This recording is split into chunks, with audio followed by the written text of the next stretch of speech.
Salut à tous, ici Marie du blog Confiance et Réussite et aujourd'hui j'ai décidé de vous parler de choix. De choix pourquoi? Parce que la semaine dernière j'ai une de mes abonnées qui m'a demandé qu'est-ce que c'était qu'un bon choix? Comment est-ce qu'on savait quand est-ce qu'on fait le bon choix dans la vie? Pourquoi est-ce que je vous parle de choix? Je vous parle de choix également parce que finalement on se retrouve tous à un moment donné à devoir faire un choix. Alors quand on manque de confiance en nous, faire des choix de vie, faire des choix qui ont un réel impact sur notre destinée, sur ce que nous allons devenir, sur notre avenir, c'est encore plus difficile et souvent, on laisse les autres décider pour nous. Quand on doit faire un choix, souvent, on est face à deux choses. On a le premier choix qui est le choix de la raison, le deuxième choix qui est le choix du cœur. Alors, cœur ou raison, que choisir ?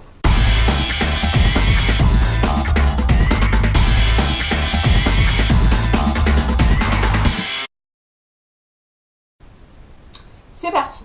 La première chose à savoir, c'est quand on fait un choix, finalement, on préfère une option à une autre option. Ça ne veut pas dire qu'il y a une des deux options qui est meilleure. Par contre, il y a forcément une des deux options qui colle davantage à ce qu'on est. Une des deux options qui est davantage en rapport avec ce que l'on veut être. Une des deux options qui nous conforte finalement dans ce qu'on veut obtenir dans la vie.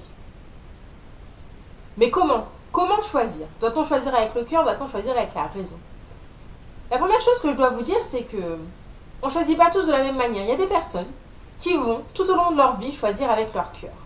Il y a d'autres personnes qui vont tout au long de leur vie choisir avec leur raison. Pourquoi est-ce que cette question se pose alors? Cette question se pose tout simplement parce qu'on est tous amenés à changer. On est tous amenés à se retrouver face à une situation qui nous est inconnue, qui nous est étrangère. Et pendant ce moment-là, on panique. On panique parce qu'on n'a déjà pas confiance en soi. Si en plus on va faire des choix importants, là, on se retrouve dans la galère. Comment est-ce qu'on fait dans ce cas-là? Il faut que vous sachiez que quand on se retrouve vraiment dans une situation où on est face à un dilemme, où on n'arrive pas à se décider, c'est probablement parce qu'on est en train de changer. C'est probablement parce qu'on s'apprête à sortir de notre zone de confort. C'est-à-dire qu'en fait, on a tout au long de notre vie agi de telle ou telle manière. C'est-à-dire que au moment de choisir entre les fraises et les framboises, on a toujours choisi les framboises. Et un jour où on ne sait pas pourquoi on a envie de fraises. Alors si ce n'est qu'une question de choisir entre les fraises et les framboises, c'est facile. Voilà, on choisit, finalement, ça n'a pas spécialement de conséquences. Mais si c'est choisir une voie plutôt qu'une autre, une voie professionnelle, là, ça peut se compliquer, là, ça peut apporter davantage d'impact sur notre vie. Quand on a une difficulté à choisir, c'est aussi parce que finalement, on est en train de se remettre en question. On est en train de remettre en question la vie qu'on a eue. Et peut-être se poser la question de est-ce que la vie qu'on a eue, c'est la vie qu'on veut avoir maintenant? Est-ce qu'il n'y a pas eu un changement dans notre mindset, dans notre façon de penser, notre façon de voir les choses, d'envisager notre avenir qui fait que finalement, on a peut-être envie de choisir les pommes. Peut-être qu'autre chose nous fera envie.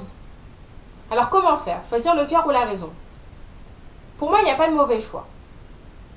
Il y a des choix que l'on va regretter, mais ces choix que l'on regrette ne sont pas des mauvais choix. Pourquoi? Parce qu'ils vont nous apporter quelque chose. Ces choix, finalement, ils vont être une expérience. Ce sont comme des erreurs, ce sont comme des échecs. Et il y a les choix que finalement, on va juger bons, parce qu'ils vont nous apporter quelque chose de meilleur. Ou alors, parce qu'ils vont nous permettre d'être en accord avec nous-mêmes. Donc finalement, peu importe que tout le monde soit contre nous, le bon choix, ça peut aussi être le choix qui fait qu'on va se retrouver avec plein de personnes à dos, mais qu'on va être nous-mêmes en accord avec nous-mêmes. Et ça va compter plus que toute autre chose. Alors, comment faire le bon choix? La première chose à faire, là, je vais vous donner 3 conseils pour faire le bon choix. 3 conseils pour réussir à choisir entre le cœur et la raison. Premier choix, première option pour choisir entre le cœur et la raison, c'est simplement de prendre du recul sur les choses. On vous l'a sans doute déjà dit, mais faire des choix à chaud, comme ça, sans réfléchir, ça peut finalement nous desservir. Alors je dis pas qu'à chaque fois qu'on fait un choix, qu'on prend une décision comme ça, la va-vite, c'est forcément quelque chose qu'on va regretter, quelque chose qu'on va faire de mauvais. Non, je dis simplement qu'il y a plus de chances de se planter en réagissant à chaud et d'avoir des regrets qu'en prenant un peu de temps, un peu de recul en se disant « Wow, slow down, je prends 2-3 petites minutes, je prends un peu le temps de me poser, je prends une nuit, une journée s'il le faut, je cogite un peu, je pose le pour et le contre. » Voilà ce qu'il faut que vous fassiez quand vous prenez du recul sur les choses. Prendre du recul sur les choses, c'est pas se dire je verrai ça demain, c'est pas procrastiner. Prendre du recul sur les choses, c'est vraiment poser le pour et le contre. Se rendre compte de tiens, qu'est-ce que ça va apporter tel ou tel choix. Ça, c'est prendre du recul sur les choses. Alors, premier conseil, prendre du recul sur les choses, comment est-ce que vous allez faire concrètement? Vous allez prendre une feuille, un stylo et vous allez noter à gauche ce qu'il y a pour ce choix, donc tout ce qui est en faveur de ce choix, qu'est-ce que ce choix va vous apporter de positif. À droite, tout ce qu'il y a contre ce choix, toutes les choses négatives que peut vous apporter ce choix, tous les inconvénients de ce choix-là. Et par rapport à ça, vous allez choisir. Ça, c'est un premier indice pour savoir si on fait le bon choix. Deuxième chose pour savoir si on fait le bon choix, c'est tout simplement de savoir ce qu'on veut. Alors vous me direz, attends, si on demande comment est-ce qu'on fait le bon choix, c'est probablement parce qu'on ne sait pas ce qu'on veut. Non, non, non, non, non, c'est tout autre chose. Quand je dis qu'il faut savoir ce que vous voulez, c'est tout simplement en fait qu'il faut que vous sachiez ce que vous voulez dans votre vie. Quelle personne est-ce que vous voulez être demain? Quelle vie est-ce que vous voulez mener? Est-ce que finalement vous voulez mener la même vie qu'avant ou devenir quelqu'un d'autre? Est-ce que le choix que vous vous apprêtez à faire aujourd'hui est un choix qui va dans le sens de l'objectif que vous êtes fixé, du projet de vie que vous voulez réaliser? Exemple, imaginons que vous vouliez devenir hôtesse de l'air. Vous vous retrouvez dans une situation pour laquelle vous devez choisir un stage. Vous avez une première proposition de stage dans une grande compagnie aérienne. Vous savez pertinemment que faire votre stage dans cette compagnie-là, ça va vous ouvrir des portes par la suite, quand vous allez vraiment entrer dans le monde professionnel. Donc vous avez cette compagnie aérienne qui vous tend les bras, qui vous propose un stage.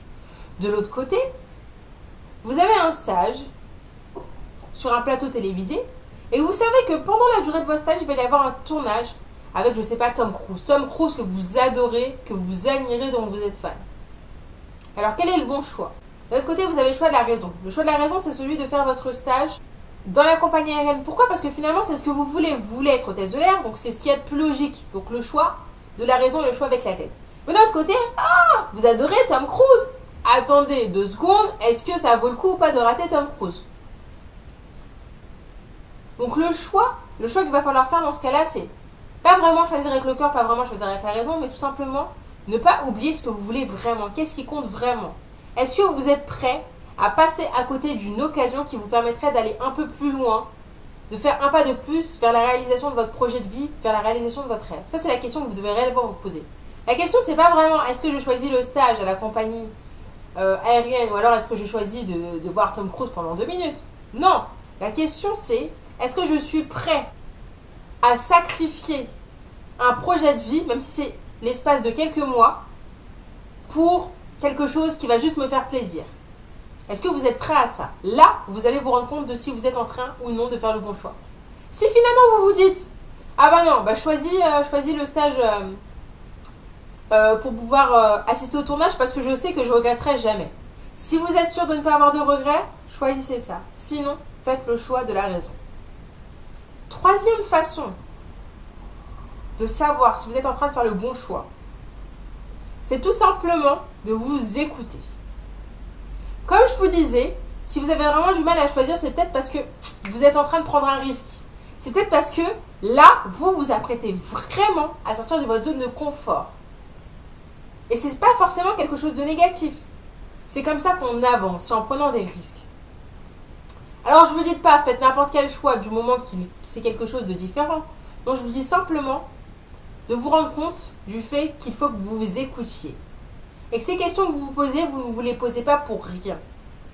Si vous pensez que l'autre option, l'option peut-être du cœur, est vraiment celle qui va vous rendre heureux, qui va vous permettre d'aller de l'avant, qui va vous permettre de vous réaliser, si cette option-là vous va vous permettre d'être en accord avec vous-même, c'est vraiment ça, vous pensez, qui va vous faire avancer vers votre projet de vie, foncez.